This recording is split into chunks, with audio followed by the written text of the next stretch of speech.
MNS. आज मिलते हैं भूतपूर्व boxing champion turned criminal turned politician mica tension से। वो दिखाते हैं, हम चलाते हैं। वोट उन्हीं को दीजिए जो चला भी सकते हैं। आपका नाम माइका टेंशन क्यों पड़ा? हमको क्या पता, ऐसा सुनने में आया कि हम पैदा होते ही अपने मैया के लिए टेंशन बन गया था। वो कैसे? हम नर्स का पीछू पीछू उसका घर चला गया था, उसका पर्स छीनने के लिए। माइका टेंशन जी, आपको राजनीति में आने की प्रेरणा किससे मिली? अपने वकीलों से। उन्होंने हमको समझाया कि अगर जेल जाने से बचना चाहते हो तो राजनीति में जाओ। आपको उम्मीद है कि आप चुनाव जीत जाएंगे? अरे हम तो चुनाव जीते पड़े हैं। हमारे पास ऐसी ऐसी 60 बंदूकें हैं, जबकि विपक्षी के पास खाली 40 है। चुनाव तो हम जीते पड़े हैं, क्या बात कर रहे हो? माइका टेंशन जी, आपकी आइडियोलॉजी क्या है? आइडियोलॉजी, हम चाहते हैं कि हमारे कॉन्स्टिट्यूएंसी में बहुत विकास हो, लोग बहुत पैसा कमाएं, ताकि हम जैसा डकैत और मफिया लोग उनको जब पकड़ के ले जाएं तो वह खुद ही अपना पैसा दे के अपने आप को छुड़ा सके। माइका टेंशन जी, अगर पब्लिक ने आपको वोट नहीं दिया तो? क्या बात कर रहे हो, कहाँ नहीं देगी? हमको चिंता नहीं है, काम इधर उधर गोली गाड़ दूंगा। सुन लो लोटनपुर के वासियों, हमको मालूम है तुमको हमारी शक्ल पसंद नहीं है। अगले सोमवार को वोटिंग है, हमको वोट दे के जिताओ। हम वादा करता हूँ कि जीतने के बाद कभी अपनी मनहूस शक्ल तुमको नहीं दिखाऊंगा। अरे कौन इतना खट्टा नारंगी तरह बात कर रहा है? तो लोटनपुर के वासियों, इनको जिताओ, अपनी टेंशन मिटाओ और शुरू की इनके लिए बैंड बजाओ। Our guests tonight are Ravi Deshpande and Sudha Chandran. But before I give a big round of applause to Sharuki and the Rubber Band.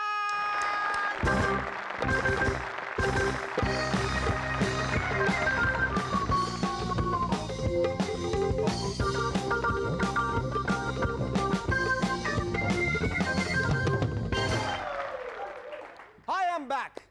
Delhi में जयललिता जी की चाय पार्टी में ऑपोजिशन लीडर्स चाय पीते हुए यही कह रहे थे, वाह उस्ताद वाह। सोनिया जी आई, अम्मा से बातें की, फिर उन्हें ध्यान आया बगल में नरसिम्हा राव खाली कप लिए चुपचाप बैठे।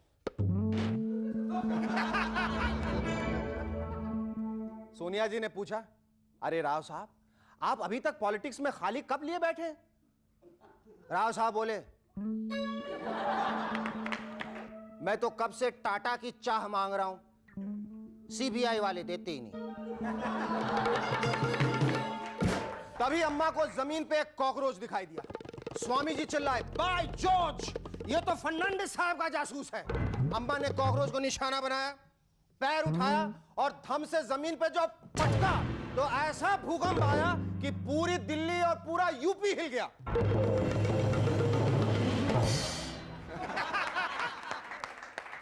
अम्मा की इस परफॉर्मेंस को देखकर रशिया ने प्रस्ताव रखा है कि नेटो का मुकाबला करने के लिए रशिया, चाइना और जयललिता मिलकर त्रिकोण बना लेते हैं। नेटो से जब भी युद्ध होगा, अमेरिका के बॉर्डर पर जयललिता जी को खड़ा कर देंगे, अम्मा गुस्से में पांव पटकेगी, फिर क्या 3 बार में अमेरिका साफ। कल मैं चैनल सर्व करते हुए जिस भी चैनल पे गया, वहां एक ही सीन दिखाई दिया, हस्बैंड वाइफ के बीच तनाव, झगड़ा, तू तड़ाक, तू मैं, ये वो कुट्टम कुटाई। हस्बैंड कह रहा था, हाँ मैं मनीषा से प्यार करता हूं, मनीषा से, एक बार और कहूं? तो वाइफ बोली, घबराओ मत, मैंने भी अपने एक्स बॉयफ्रेंड का नंबर ढूंढ लिया, एक बार और कहूं? तंग आके डिस्कवरी चैनल लगाया तो वहां भी शेरनी शेर से लड़ रही थी। तुम आजकल लोमड़ी के साथ बहुत घूमते हो, क्या चक्कर, क्या बताओ, नहीं तो तुम्हें कच्चा खा जाऊंगी। स्पोर्ट्स चैनल लगाया तो वहां संगीता बिजलानी का क्लोजअप आ गया अजहर को डांटते हुए। कान खोलकर सुन लो, 5 मिनट में आउट होके घर पहुंच जाना, बाथरूम का नल ठीक करवाना, समझे? आज के बच्चों को कोई भी काम किसी भी उम्र में करने की छूट है। 15 साल का नेपाली लड़का एवरेस्ट की चढ़ाई करने का है? यही अगर 20-30 साल पहले कोई नेपाली लड़का एवरेस्ट की चढ़ाई करता होता तो चोटी पे उसका बाप पहले से हाथ में छड़ी लिए खड़ा मिलता। क्या करने आया था यहाँ? नालायक, चल जाके 17 का पहाड़ा याद करना, तो तेरा हाफ पॉइंट पे ऐसा छोड़ी मारूंगा, जिंदगी भर के लिए लंबा दाग आएगा। सचिन के पीठ दर्द को लेके हर कोई टेंशन में है कि अगर वो वर्ल्ड कप में नहीं खेला तो देश का क्या होगा। जॉर्ज फर्नांडिस जी को पता चला तो उन्हें लगा इसके पीछे चीन का है। सबसे पहले तो उन्होंने नेवी के एक एडमिरल को बर्खास्त किया, फिर सचिन को फोन घुमा दिया। सच बताओ सचिन, ये दर्द तुम्हें चाइनीज फूड खाने से हुआ है ना? मदन लाल खुराना जी को सचिन के पीठ के दर्द की खबर मिली तो उन्होंने प्रेस कॉन्फ्रेंस बुला के साहिब सिंह वर्मा को इसका जिम्मेदार ठहराया। ऐसे में जयललिता जी कहां पीछे रहने वाली थी, उन्होंने कोऑर्डिनेशन कमेटी में मांग रख दी, सचिन की पीठ का कोऑर्डिनेशन ठीक करवाओ वरना मैं सपोर्ट वापस ले लूंगी। लालू यादव जी को पता चला तो उन्होंने फौरन सचिन को फोन घुमा दिया। हेलो, अकार है सचिन, वहां पीठ का दर्द कैसा है रे? Oh it's okay mister Lalu. Soon, world cup का टेंशन नहीं करने का, हम तुमको एक युक्ति एक उपाय बताते हैं। तुम्हारा शादी हो गया है? Yes mister Lalu. तो ऐसा करो, तुम अपनी जगह अपनी वाइफ को भेज दो खेलने। खबर है कि इजिप्ट यानी मिस्र में ड्राइविंग लाइसेंस के टेस्ट के लिए कार को सिर्फ 6 फीट आगे और 6 फीट पीछे चला के दिखाना होता है, जबकि इंडिया में अगर कोई ड्राइविंग लाइसेंस लेने आरटीओ जाता है तो उसका टेस्ट कुछ ऐसे होता है। सबसे पहले होता है उसकी जेब का टेस्ट। पर्स दिखा, कितने पीछे है? 200 रुपए। भाई इसमें तो सिर्फ बैलगाड़ी चलाने का लाइसेंस मिल सकता है। फिर होता है ट्रैफिक रूल्स का टेस्ट।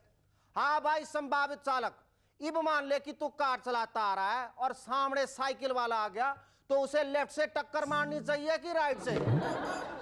अच्छा चल छोड़, यो बता तेरी घरवाली कितनी सुंदर है? उससे आपको क्या मतलब? ना हमें पता करने का है कि उसे बगल में बैठा के तू स्टीयरिंग दोनों हाथों से घुमाएगा कि एक हाथ से? 1 जनवरी सन 2000 के दिन बेबी पैदा हो, इस चक्कर में 1 अप्रैल की शाम को बंबई के सड़कों में ये हाल था, जिसे देखो वो लोकल में आधा बाहर लटका हुआ घर पहुंचने की जल्दी में था। स्टेशन पे गजब की भीड़ थी। भाई साहब, ये बोरीवली फास्ट कब आएगी? घबराओ मत, तुम्हारा टप्पू 1 जनवरी 2000 को ही पैदा हुआ। लाउड स्पीकर पे अनाउंसमेंट हो रही थी, 1 जनवरी 2000 वाली ट्रेन प्लेटफॉर्म नंबर 4 से रवाना होगी। सड़कों पे कारें, टैक्सियां हाई स्पीड पे भाग रही थी।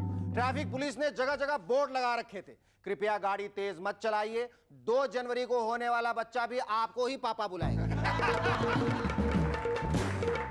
अब साइंटिस्ट ने एक ऐसा सिस्टम बनाया है कि रेडीमेड कपड़े खरीदते वक्त उन्हें ट्राई करने की झंझट नहीं रही। स्कैनर के सामने एक बार खड़े हो जाइए, वो आपकी बॉडी का साइज एक कंप्यूटर कार्ड पे उतार लेगा। उस कार्ड को लेके कपड़ों के शेल्फ के पास जाइए, कपड़ों को उठाएंगे तो शेल्फ से आवाज आएगी, सॉरी सर मैं आपके लिए छोटा हूं, सॉरी सर मैं आपके पेट में फंस जाऊंगा, सॉरी मैडम आपकी टांगे मेरे लिए छोटी हैं, मैडम मुझे ड्रेस समझ के पहनने की कोशिश ना करें, मैं बनियान हूं।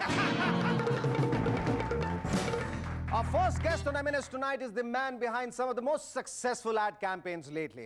Ladies and gentlemen, please welcome the Executive Vice President and the National Creative Director, Contract Advertising, Ravi Deshpande.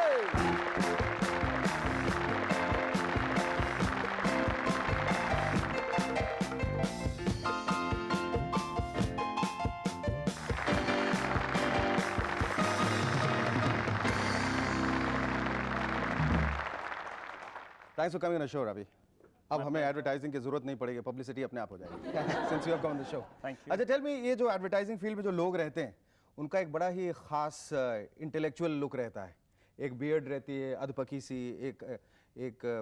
I think you're shaved off your head, haven't you? To just give this intellectual look.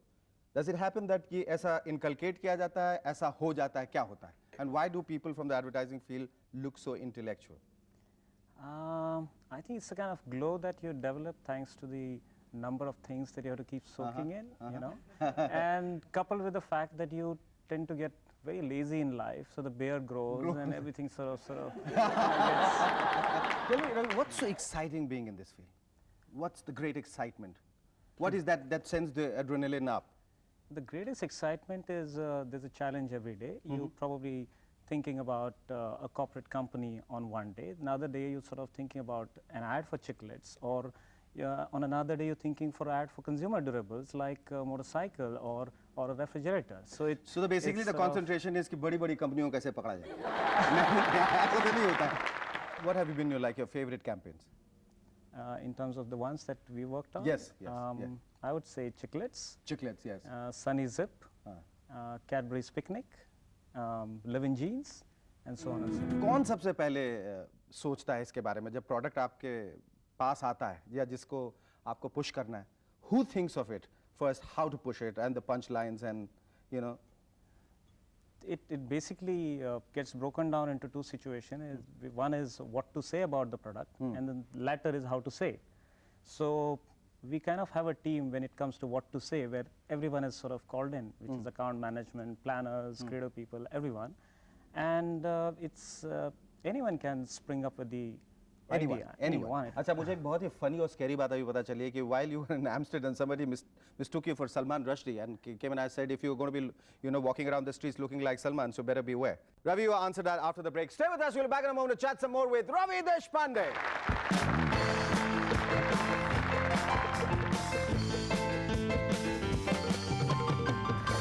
Hello and welcome back to M&S once again. Ravi हम लोग बात कर रहे थे कि इस Amsterdam में आपको किसी ने पहचाना और ऐसा लगा कि उसे कि आप सलमान हैं, सलमान रश्दी, सलमान खान नहीं. Fortunately. How did you react to that? It was strange. I was just walking around the street, and this guy calls me and says, "Listen, be careful, man. You look like Salman Rushdie. You might just get killed." so the next thing I asked him is, "Where's the barber shop?" I'll go and quickly shave it off. Talking about your Chiclet campaign, it's got the Campaign of the Year award. Yeah. इस साल मिला. How did you feel about it? Were you expecting it? आपको लगा था कि विश्वास था? I think when we finished the ad. Ravi Hindi में बात करें थोड़ा. Yeah. जब शूटिंग खत्म हो गई तब लगने लगा था कि ये अच्छी बन गई है ad.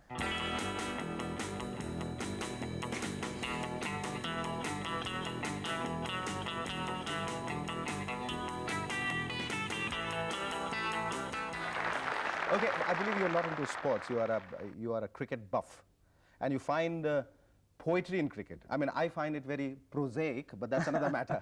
But what exactly do you mean you find poetry? I mean, like, how do you view cricket? I think it actually has amazing power to sort of intrigue you with the moments that you end up with absorbing. And when you get into the nuances, a simple thing like someone drops catch, but then it kind of topples and after 2, 3, 4 attempts, he ends up with grabbing it. Even a simple moment like that can be absolutely brilliant to watch. And but ये क्या वजह है कि you are into cricket and viewing cricket, but you play tennis. आप cricket क्यों नहीं खेलते? Tennis मैं देखता हूँ. खेलते नहीं? टेबल टेनिस में खेलता हूँ. टेबल टेनिस खेलते हैं क्योंकि सबसे आसान गेम इसलिए. Absolutely. और घर में खेल सकते हैं. और घर में और किसी के साथ भी खेल सकते हैं. Absolutely. Thank you so much. It was lovely talking to you. Our second guest on M&S tonight is a terrific actress and a dancer, and also one of my favorite co-stars. Ladies and gentlemen, please welcome Sudha Chandran.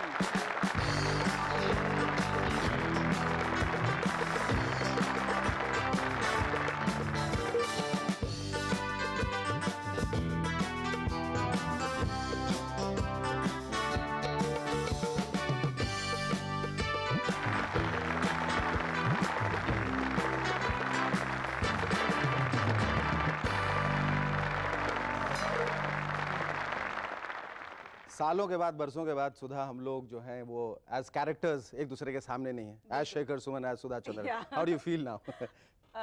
Well, I've always met you as a co-star, but अच्छा लग रहा है कि you are playing Shekhar Suman and I am playing Sudha Chandran. क्योंकि फिल्मों में तुमको मैं बहुत सताता था. तुम्हारा बुरा पति रहता था, बुरा लवर, मारता पीटता, spite दूसरी औरत की तरफ चला जाता. हमेशा तुम्हें हमेशा मुझसे शिकायतें रहती थी. हमेशा ही शिकायत रही है.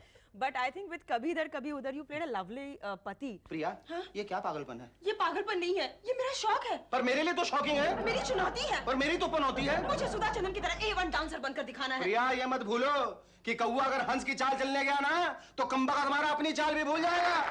How did you venture into films?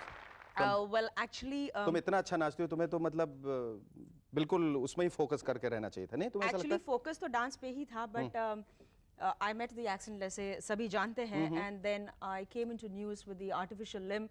Mr. Ramoji Rao read about me, फिर उन्होंने सोचा कि एक फिल्म बनाया जाए, and you played the hero. Yeah, I played the hero You and played the the hero villain. of Nachi The hero and the Paturi, villain, yes. जो मुझे बहुत सताया, मतलब इतना टॉर्चर किया मुझे, and eventually focus डांस से फिर फिल्मों में शिफ्ट हो गया. Then I think I did 6 films with you. Oh, yes. Yes. अगर थोड़ी देर और रह जाते तो हमारी जोड़ी जो राज कपूर नरगिस से, अमिताभ रेखा से और शाहरुख काजल से भी आगे बढ़ सकती थी, लेकिन हमारे करियर को सैबोटाज कर दिया गया. तो फिर जब ये टेलीविजन मतलब द ईरा स्टार्टेड, तो अच्छा लगा बिकॉज एक ट्रेजेडी इमेज को निकाल के एक at least I was able to fit into a comedy bill, and I think I must thank you for that because timing तुमने मुझे सिखाया, एक्टिंग मुझे सिखाया, डायलॉग डिलीवरी सिखाया, अरे बाप रे। हिंदी सुधार लिया. और बदले में सब कुछ खो दिया. अब मुझे कुछ नहीं आता है, इसलिए ये कटघरे के पीछे बैठ के बकवास करता रहता हूँ. अच्छा, you worked in Telugu films and the South Indian films as well. Yes, I started my career with Telugu. Mayuri was made in Telugu. उसके बाद मैंने I did about 7-8 Tamil films, Malayalam, अब मैं गुजराती फिल्में कर रही हूँ, बंगाली मैंने की. अच्छा, तुम्हारा जो second innings था television का, we'll talk about that after the break. Stay with us, we'll be back in a moment to chat some more with Sudha Chandran.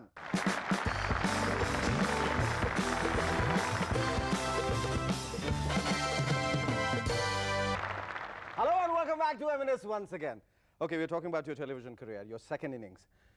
Are you very happy doing television? Oh, yes. अक्सर ये जो बातें, उफ, ये television वाले हैं. नहीं नहीं बिल्कुल नहीं. आई एम वेरी प्राउड ऐसे to be associated with television. And एक होता ना कि जो अच्छे एक्टर्स थे, जिनको स्कोप वहां नहीं मिला, कम से कम यहाँ तो स्कोप मिल रहा है, and we are able to prove our talent because I don't think I would be able to do comedy, negative and tragedy at the same time on television. I mean, I'm able to do it on television, but not on big screen. अच्छा, मैंने ऐसे सुना है कि school में तुम्हें कुछ problem हुई थी राजेश खन्ना की वजह से. How did you know about it? well, Rajesh Khanna told me. Shooting it? Oh, really? Did he tell you that? Rajesh Khanna की वजह से तुम्हें कोई प्रॉब्लम हुई थी? Well, yes, because I was a great fan of Rajesh Khanna. I still am. But I was in a convent school. तो वहाँ पर तो सारे nuns घूमते. You're not supposed to look at a boy. And it was a girls' school. Nonetheless. Nuns, yes. So, I used to, my mom used to give me pocket money. तो वो पैसे लेके मैं राजेश खन्ना के फोटोग्राफ्स लेती थी, जो 5-5 पैसे, 10-10 पैसे. मुझे भी मेरी मम्मी ने आज सवेरे पैसे दिए थे कि मैं राजेश खन्ना की फोटो लेके तुम्हें दूं. This is for you, especially for M&S. Have a look. This is for Sudha Chandran, especially Rajesh Khanna. You can't do this to me. इस वजह से उन्होंने अपनी स्कूल छोड़ी, कॉलेज छोड़ा और nearly अपना करियर छोड़ दिया because by the time she came on the scene, Rajesh Khanna was not there anymore. You can't do this to me. I haven't done it. He's done it to himself. No, he doesn't look this bad. But yet I love him. Yes. Yeah. Okay. So I had a lot of photographs in my geometry book, and that day the sister called for my geometry book, and the moment she मतलब क्या बोलते हैं, झाड़ते हैं ना, वो सारे photographs नीचे गिर गए. I said, you little kid, you think you're going to marry this guy? So I said, yeah, if he पर says आप जब okay. फोटो गिरे तो आवाज नहीं आई थी? हे आहा. यहाँ से आया था, यहाँ से. So I looked at it. I said, yeah, if he says okay, I'm ready for that. She said, you stupid idiot, concentrate on your education, try to become something great, don't run behind this guy. And then when I met him at Mehboob, and I told Deena Pathak, we were shooting for Nachi Mayuri, तो मैंने उनसे request की, मैंने कहा please मैं काका जी से मिलना चाहती हूँ. And I went, I said, sir, I'm a great fan of yours. And he gave me that coy look, and I said, Hi, oh hi. shit. मुझे उन्होंने कहा कि मुझे पहले क्यों नहीं बताया सुधा. अच्छा. Thank you, Sudha. I love you, Charanji. मशहूर जादूगर पीसी सरकार जूनियर ने यह दावा किया है कि वो अपने जादू से ताजमहल को 1 महीने के अंदर गायब कर सकते हैं. जब यह खबर लालू जी ने सुनी तो बोले, ए रबड़ी, जरा पूछो तो पीसी सरकारवा से कि बीजेपी हेडक्वार्टर गायब करने में कितना टाइम लगेगा. जब वाजपेयी जी ने यह खबर सुनी तो बोले, जॉर्ज, जरा पीसी से पूछो कि पूरा बिहार गायब करने में कितना टाइम लगेगा.